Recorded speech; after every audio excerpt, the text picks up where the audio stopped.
네, 우리 이때 정도에 그 바울 팀하고 그리고 할레파 팀이 굉장히 극심하게 좀 갈등하고 있는 게 뻔히 보이잖아요.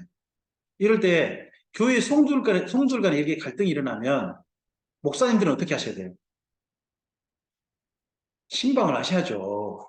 신방해 보셔야죠. 이들이 싸우고 있을 때 신방하실 책임이 누구한테 있어요? 여기 지금 바울파하고 할레파 사이에 서로 지금 갈등이 나가지고 서로 저주받으라 막 이렇게 막 하고 있단 말이에요. 그랬을 때 누가 나서셔야 돼요? 야고보란 말이에요. 야고보가 나서야 돼요. 말씀드렸잖아요. 야고보 밑에 것들이라니까요. 다. 야고보가 최고 높은 권위를 가진 분이에요. 그러니까 야고보가 나서가지고 이분들을 지도할 때 사건이 나와요. 그게 야고보세요. 그때 정도 이야기란 말이에요. 이때 유대교가 핍박하고 있죠. 또 이방인 구원 부분에 대해서 지금 서로 갈등하고 있어요. 바울파는 이방인 구원 어떻게 받으면 된다. 이방인 상태로는 믿으면 된다. 할례파는요.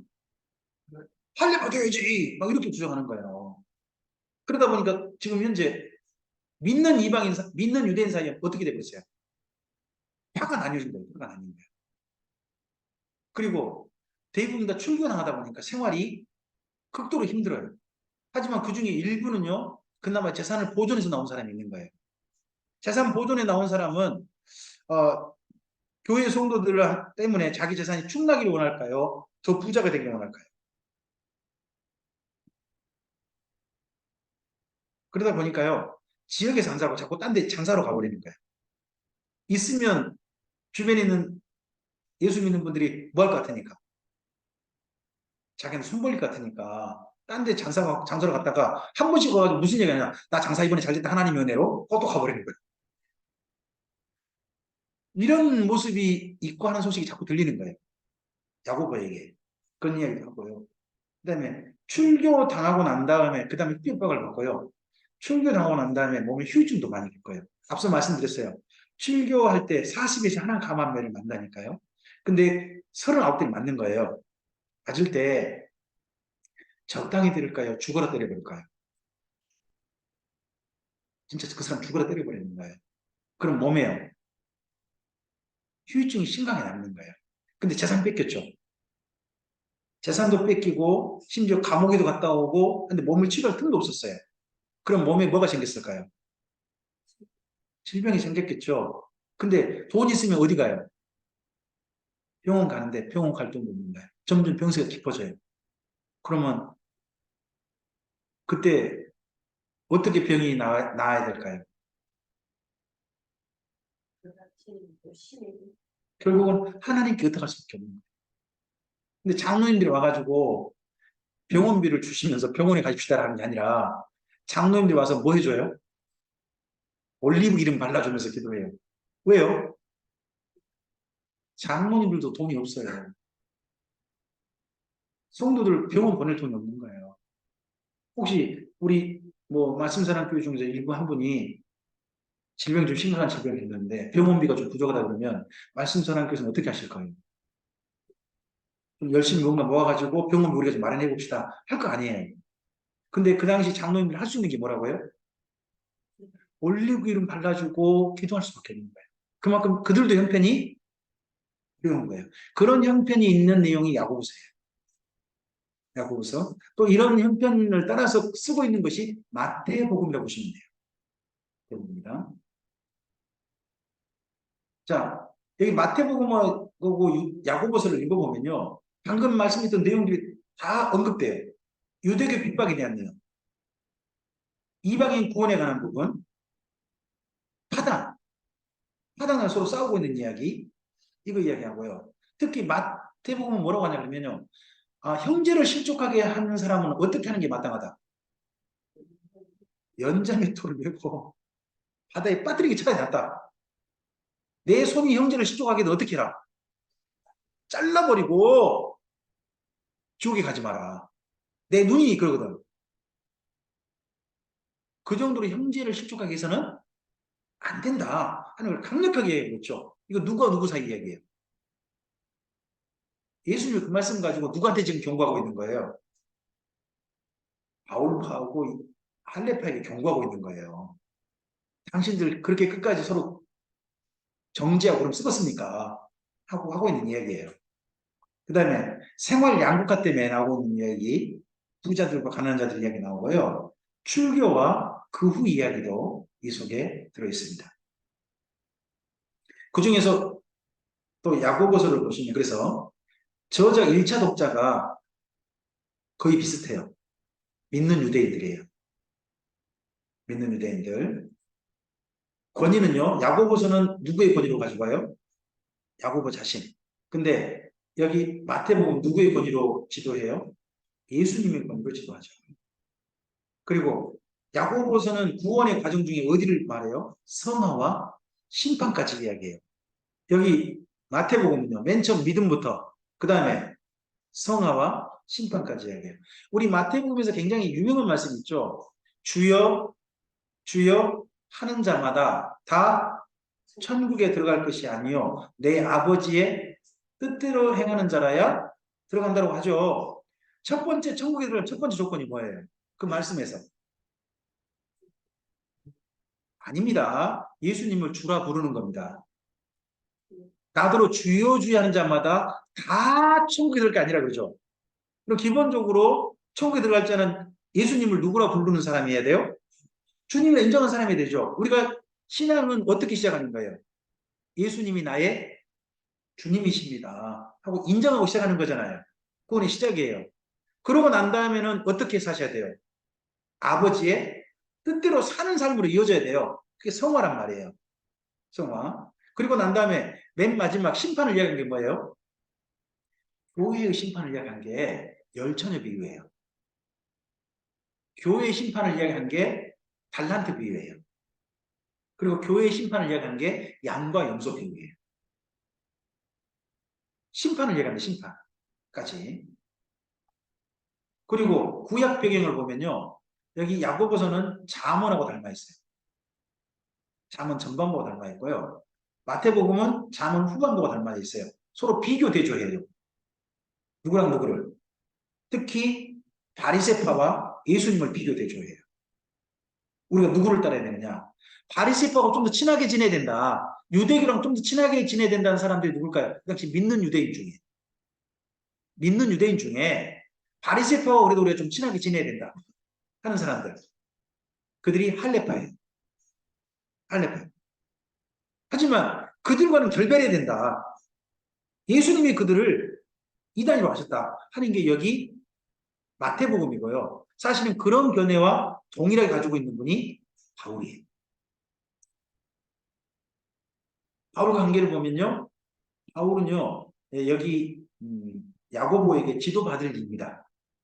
아랫사람입니다. 그리고 마태복음에서는요. 나중된 자가 아닐까 싶습니다. 나중된 자가 먼저 된다 그러잖아요. 그 당시에 복음에 받아들이고서 후발주자가 누구냐 그러면 바울이거든요. 하지만 그 당시 가장 빛나고 있는 사람이 누굴까요? 바울이죠. 나중된 자가 먼저 된다. 바울의 사역을 인정해라 하는 부분이 보입니다. 야고보서입니다. 야고보서는요. 이제 오해와 갈등을 벗어나서 예수님과 함께 살자고 하는 참된 믿음의 실천 부분을 이야기합니다. 자, 야고보서에서 말한 참 믿음을 한번 볼까요? 바울의 믿음의 교리에 대해서 좀 오해하는 유대인들이 있다는 거예요. 그런 부분들을 좀 바로잡는 거예요. 첫 번째, 무엇을 이기는요? 이게 1장이에요. 1장, 시험과 시련을 이기는 믿음입니다. 두 번째요? 인내란 단어가 뭐예요?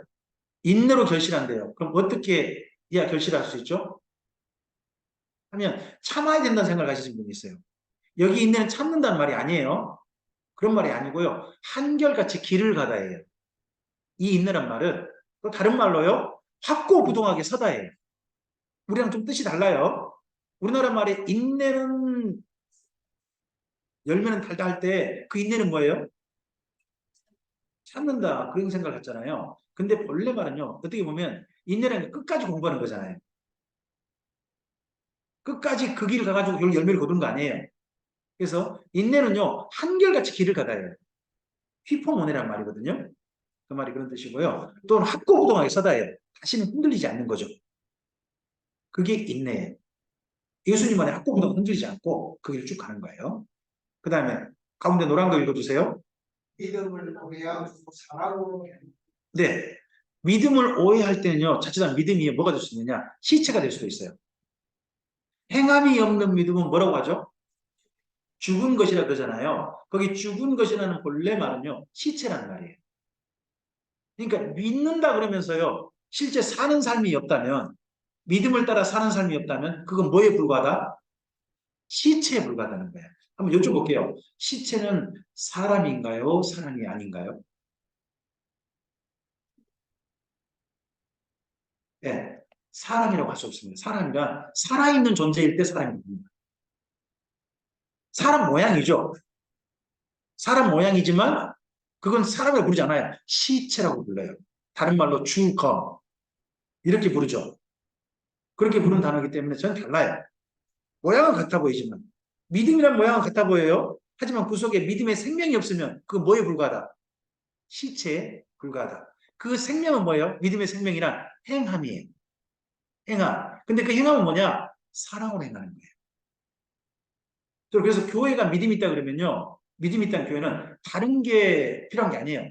사랑으로 행하고 있냐는 거예요. 사랑으로 행하고 있느냐. 하는 일들이 사랑으로 하는 일이냐. 사랑으로 하고자 하는 일이냐. 그게 보이면 거기가 살아있는 교회냐. 시체에 불과하냐가 증명될 거예요. 자, 그 다음에 또 밑에 읽어주세요. 뭐가 가득해요? 가득한 믿음이에요. 그 다음에요. 한쪽으로 치우치지 않는다는 거죠. 거짓이 없는 믿음이고. 그 다음에요. 그리고 또요. 사랑과 교일이 있는 믿음입니다. 이런 믿음의 이야기를 야고보서에서 합니다. 야고보서는요, 배경이 유대교 핍박이 있습니다. 그 다음에 또 교리에 대한 오해가 약간 있어요. 바울이 전하는 내용 때문에 유대인들이 뭔가 오해를 해버린 거예요. 바울의 복음은 대부분 이방인을 향한 거죠. 이방인을 향한 거잖아요. 이방인을 향한테 말할 때 행함이 없이도 우리가 은혜로 선물 받다 그러죠. 바울은. 그러니까 바울을 그 말을 갖다가 유대인들이 오해를 하는 거예요. 행함이 없어도 우리가 구원받다 그러니까 그럼 내가 율법을 안 살아도 된다는 이야기처럼 들리는 거예요. 그들에게는. 아, 믿으면 되지. 그 다음 어떻게 살았든지 상관없이 다 구원받는 거야. 이런 식으로 들려보는 오해 때문에 이걸 쓰고 있다는 거죠. 그 다음에 세 번째, 그 당시 상황이 뭐가 있다고요? 예, 바울파하고 할례파 사이에 갈등이 있어요. 그리고 쓰신 분은 누구예요? 야고보가 됩니다. 그래서 야고보서는 내용을 보시면 1장부터 5장까지 있는데요. 이 중에 가장 긴 내용이 어디예요? 가장 많은 분량을 쓰고 있는 거. 그게 3장 4장이에요. 3장 4장. 가장 많은 분량을 쓰고 있어요. 뭐 하지 말라고요, 제발? 그럼 야고보서 왜 쓴 거예요? 너무 다투고 있으니까 쓴 거예요. 그러면 믿는 성도들끼리 다투고 있었던 시대가 때가 어느 때예요? 바울의 3차 전도회 때. 그때 정도에 야고보서 썼다고 봐요. 그래서 야고보서는 일찍 썼다는 거에 대해서요. 성경학자들은 성경 연구학자들은 다 인정해요. 야고보서 일찍 쓰였다. 다 인정합니다. 그들도 인정하는 거예요. 그리고 나머지 내용들이 있는 거죠. 뭐 야고보서를 이 정도까지만 하고요. 뭐 좀 더 할 내용들은 우리 권승구 목사님을 통해서 자세히 배우시기를 바랍니다. 네, 그럼 되죠 뭐. 제가 이 정도만 말씀드리겠습니다. 그리고 마태복음입니다. 마태복음 밑에를 좀 읽어주실까요? 예수님의 제자로 부름받아 유대인의 왕으로 오신 예수님 이야기를 유대인들에게 유대인이 익숙한 화법으로 증언하는 내용이 마태복음입니다. 그래서 마태복음은요, 우리가 읽기에는 조금 좀 어색해요. 마태복음은 누가 읽기에 좋아요? 유대인들이 읽기에 좋아요. 유대인들이 익숙한 방법으로 글을 썼어요. 여러분은 글을 읽을 때 어떤 글을 읽으면 훨씬 잘 읽혀지나요? 사람에 따라 각각 다를 것 같아요. 저는 그 웹소설이라는 소설을 상당히 읽는 걸 좋아하거든요.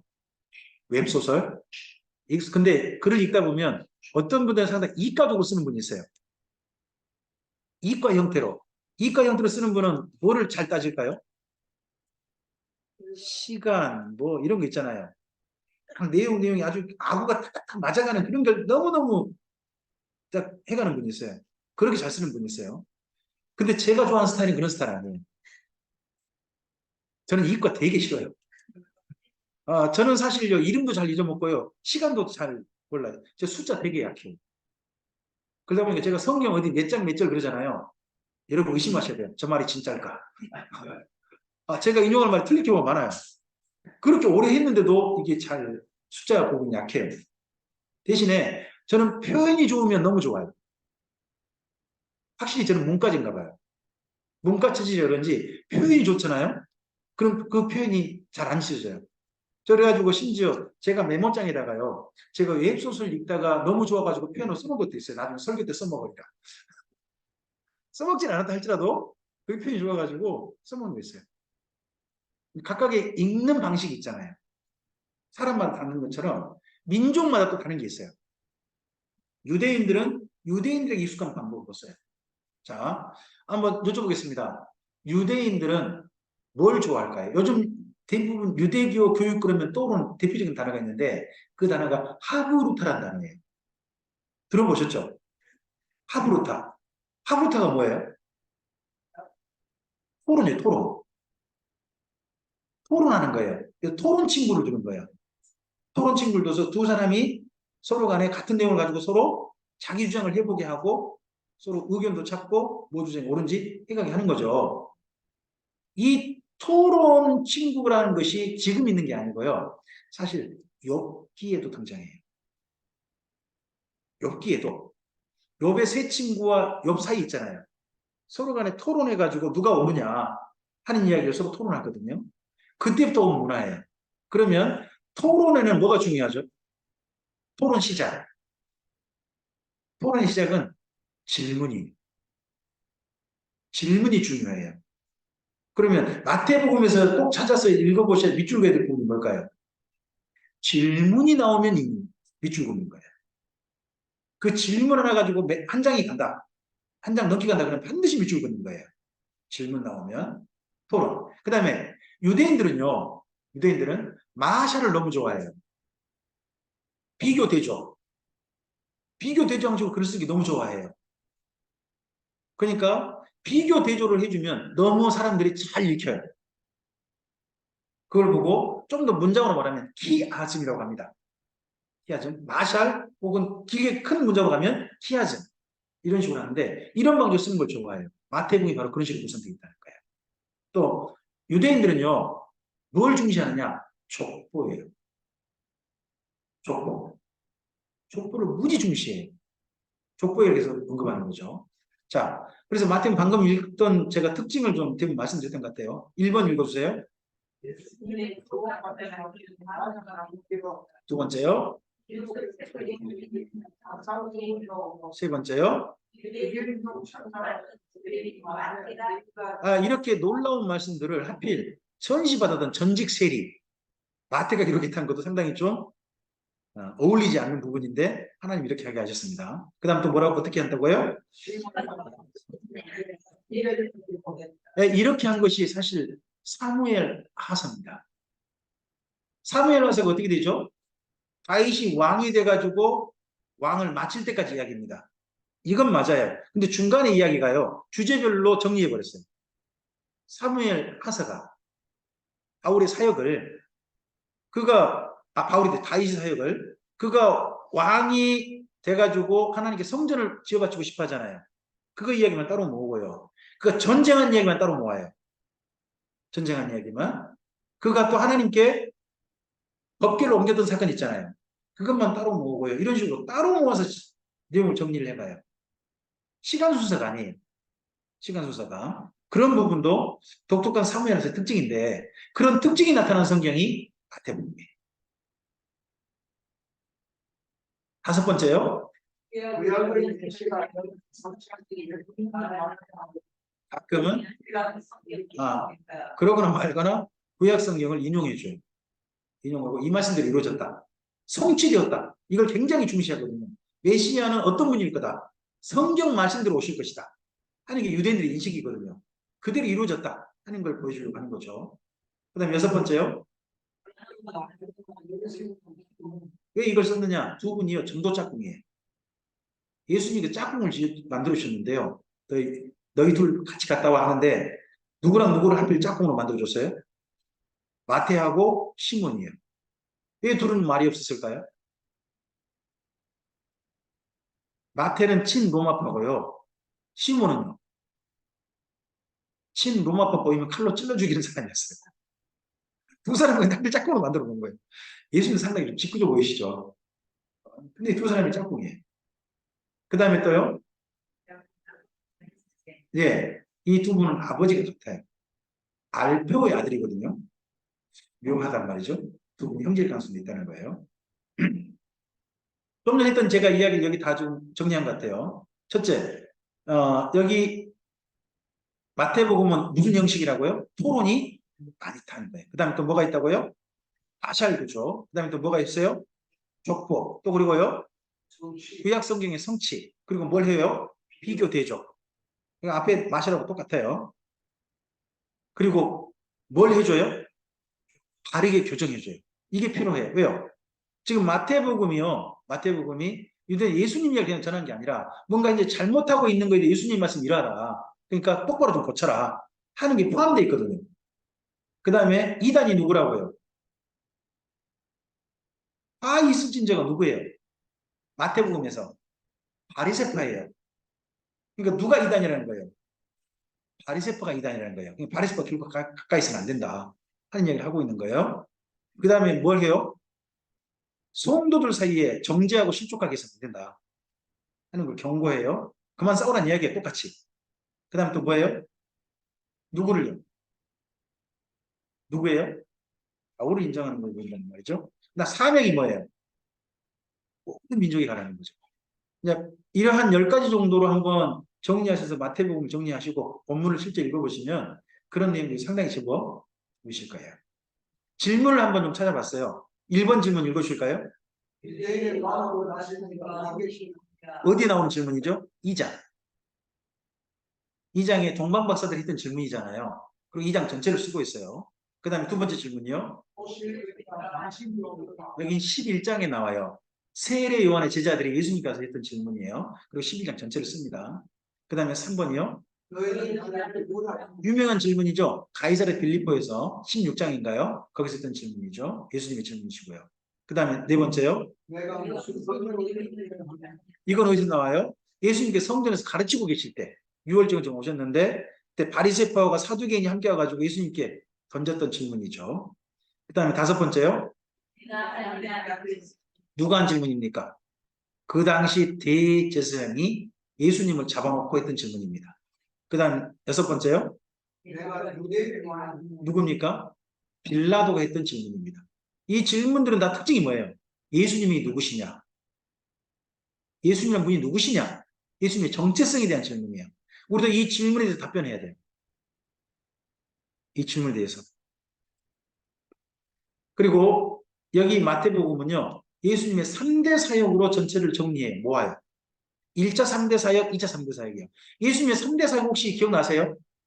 제가 맨 처음 예수님 이야기 시작할 때 예수님은 세 가지 했다. 파란색 글자로 제가 표현했는데 첫째, 가르치셨다. 두 번째, 전파하셨다. 세 번째, 고치셨다.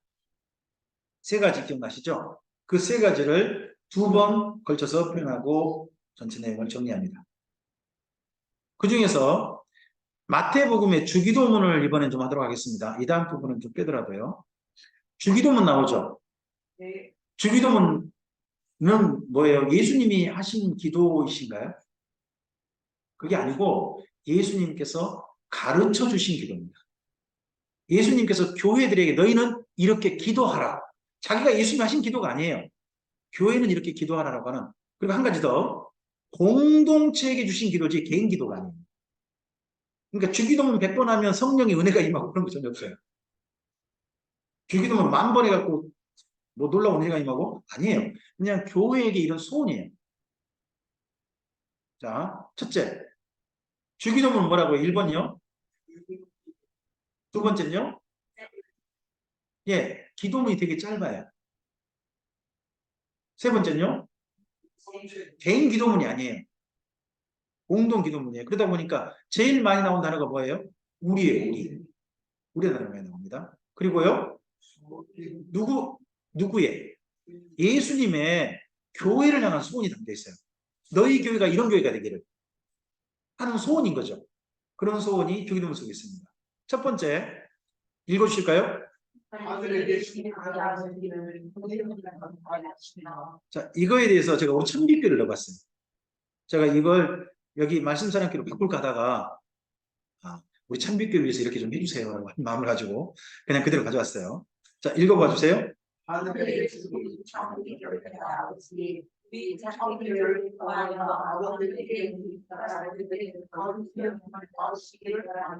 감사합니다.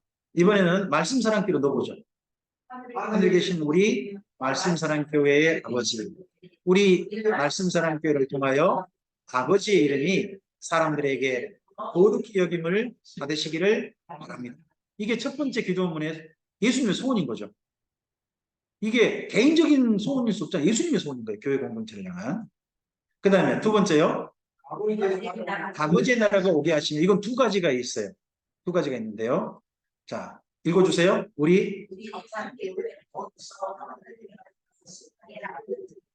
이게 첫 번째 나라가 임하는 거예요. 두 번째요. 네.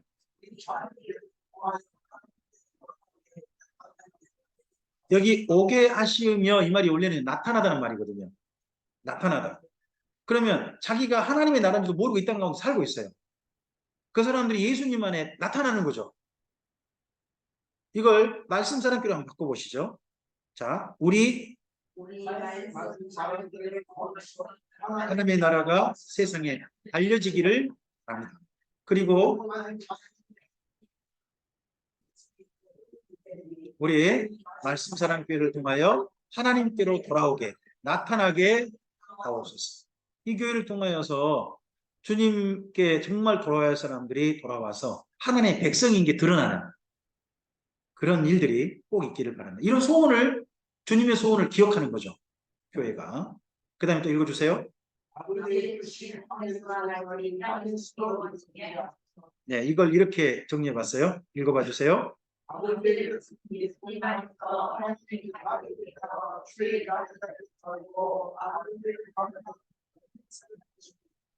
네.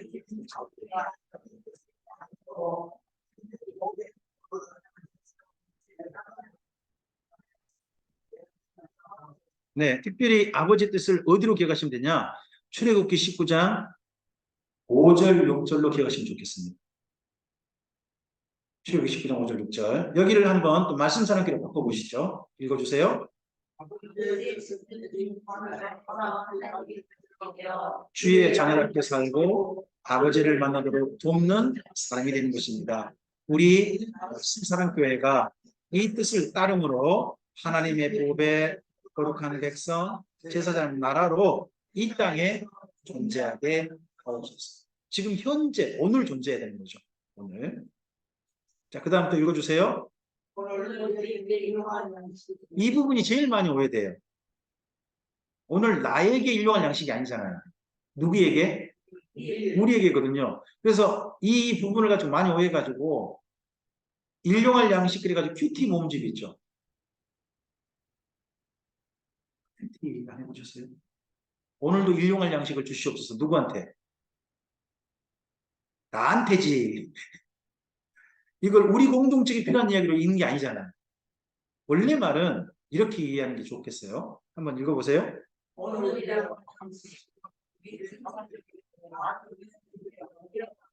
네, 그 다음요.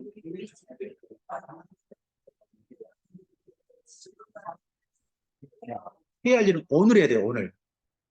오늘 우리 중에 일용할 양식을 주시다. 그 당시 교회 공동체는요, 가난해가 너무 가난해서, 말씀드렸잖아요. 병원 갈 돈도 없는 사람이 너무 많은 거예요. 수리안교 교회가 자기들도 먹을 게 없어 힘들지만, 더 힘든 어디를 생각해요? 예루살렘 교회를 생각하잖아요. 그죠? 그러한 때예요. 그러한 때 우리 중에 일용할 양식을 주시라는 말은 살펴봐야 돼요. 주님은 모든 성도들이 다 그 상편 속에서 오늘 기도 바꾸지 않는 삶을 살기를 원하시는 거죠. 그러한 주님의 손길로, 주님의 눈길로 우리가 되는 거예요. 우리 공동체가. 그래서 우리 중에 이렇게 힘겨운 사람 옆에 돌보는 것과 또 우리 교회가 우리 주변에 사는 사람들 있잖아요. 주변에 사는 사람들 가운데 이렇게 일용할 양식이 필요한 이들에게 눈길을 돌리고 손을 펼치는 것. 그게 교회가 할 일이라는 거예요. 오늘 해야 할 일, 오늘. 5번째 읽어주세요.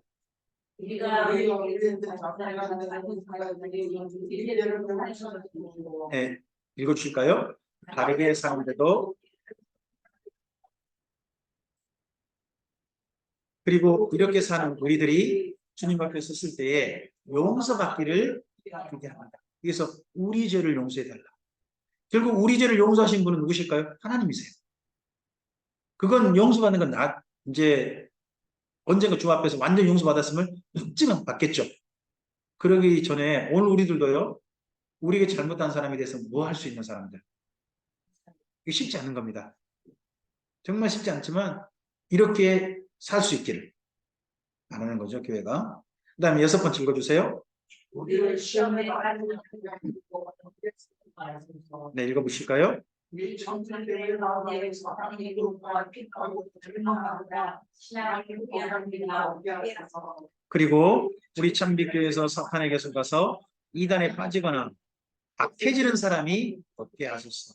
이걸 말씀사랑교회로 바꿔볼까요? 우리 말씀사랑교회 가운데 사탄의 유혹과 핍박으로 절망하거나 신앙을 포기하는 이가 없게 하소서. 그리고 우리 말씀사랑교회에서 사탄에게 속아서 이단에 빠지거나 악해지는 사람이 없게 하소서. 여기 악이라는 말이 악하다는 거거든요. 실제 악하다. 예수님을 믿었는데 사람이 점점 악해지면요. 그 사람 속에 누가 역사하는 걸까요? 성령일 수 없어요. 이건 악령이죠. 악령이죠.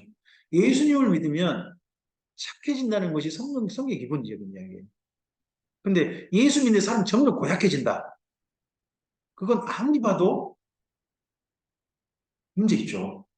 그죠? 생각해볼 만한 문제죠. 자, 그 다음 읽어주세요.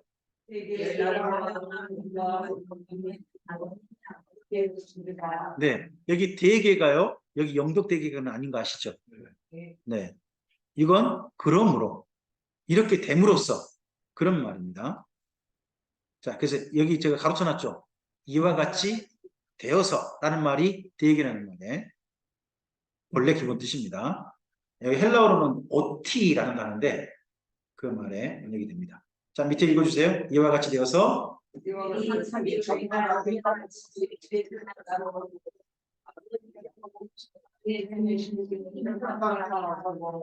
우리와 우리 세상 사람들이 아버지께 영광을 돌리게 하옵소서. 아멘.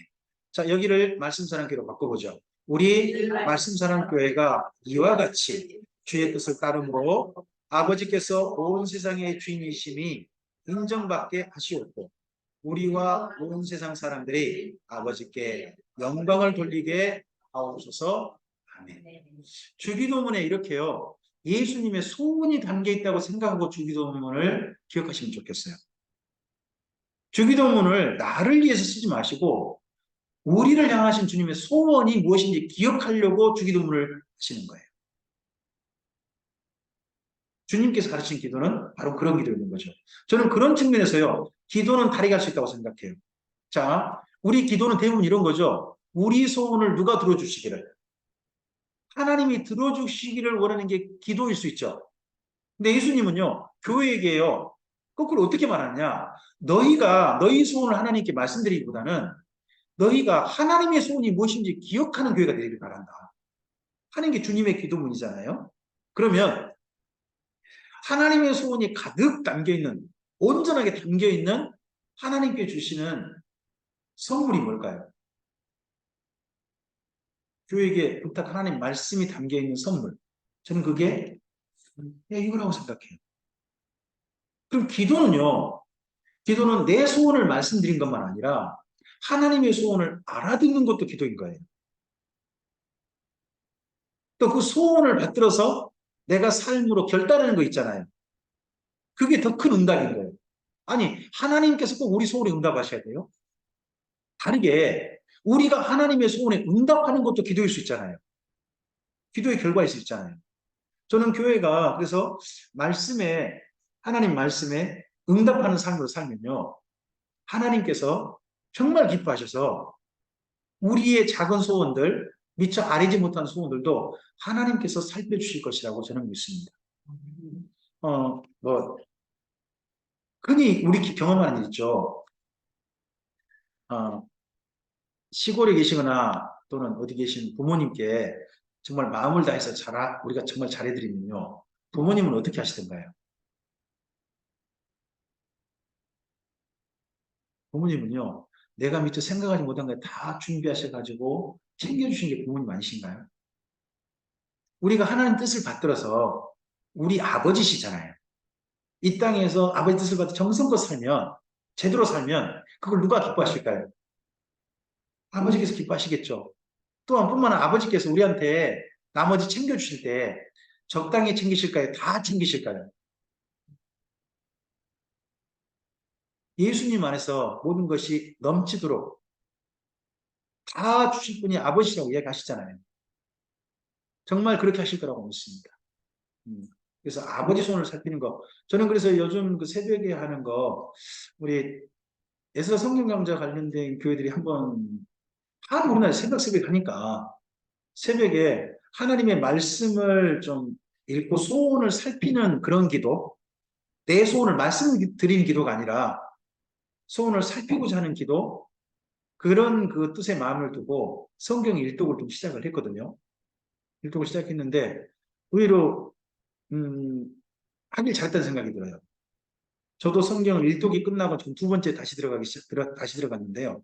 이번에는 30분짜리 좀 해보자. 해가지고 30분 하면 1년 되겠더라고요. 그래서 1년 일독을 좀 해보자 하는 걸로 지금 해가보고 있는데 제가 말씀을 따로 파워포인트 만들면서 읽고요. 또 그리고 낭독할 때 한번 읽고 그리고 한 주간 다시 한번 아침에 다시 한번 제가 또 듣거든요. 저는 그래서 3번은 들어요. 본문을 3번 들으면서 하다 보니까 성경 말씀 이전에 미처 정리 못했던 부분도 이번 정리가 좀 되는 것 같고 그분의 뜻을 조금 좀 전달하는데 보다 간결하게 짧게 전달하는 것들이 좀 되는 것 같아서 꼭 추천하고 싶은 한 방법론입니다. 좋은 방법론이기 위해서 많이 만들었으면 좋겠습니다. 자, 그래서 주기도문은 이 3가지를 기억합시다. 첫째 읽어주세요. 예수님의 소원을 교회가 기억하는 기도. 예, 예수님의 소원을 교회가 기억하는 기도다. 두 번째요. 예수님의 소원을 따라 예, 결심하셔야 됩니다. 그 다음에 3번째요. 기도의 응답. 예, 응답을 우리가 하자. 하나님께. 자, 이 다음에 천국 비유라든지 이런 부분은 정말로는 다시 저하고 만날 때 언젠가 또 아니면 광주로 오시기 바랍니다. 오시면 제가 기꺼이 강좌를 해드리겠습니다. 여기가 겟세마네 동산입니다. 겟세마네 동산에 이 나무가 무슨 나무일까요? 올리브죠. 겟세마네 뜻이 뭐죠? 기름을 짜다. 기름 짜는 곳이라는 뜻입니다. 무슨 기름 짠 거예요? 올리브 기름 짰으면 성령님 짠 거 아닙니다. 또 올리브 기름 짰어요. 이 나무는 몇 년 됐을까요? 네, 오래됐죠. 몇 년 됐을까요? 몰라요. 모르는데 올리브 나무는 보통 몇 년 살까요? 오래 살면 1000년 산다 그래. 1000년. 1000년을 산대요. 그럼 이 나무는 몇 년 됐을까요? 네, 가이드님께서 소개하십니다. 이 나무는 2000년 된 나무입니다. 그러면 이 나무 밑에서 누가 기도하셨겠습니까? 그럼 여기 가서 뭐 하셔야 되겠습니까? 나도 그렇게 한 마음을 불러일으키기 위해서 그렇게 이야기하신답니다. 진짜 2000년 됐을지 안 됐을지는요? 여러분의 믿음에 따라 달려 있습니다. 그걸 알아서 하시기 바랍니다. 그 다음에 우리 로마서인데요. 잠깐 쉬었다가 로마서 한번 가보도록 하죠. 지금 3시 45분인데요. 3시 55분에 그 다음 강좌 이어가도록 하겠습니다. 네. 잠깐 쉬겠습니다.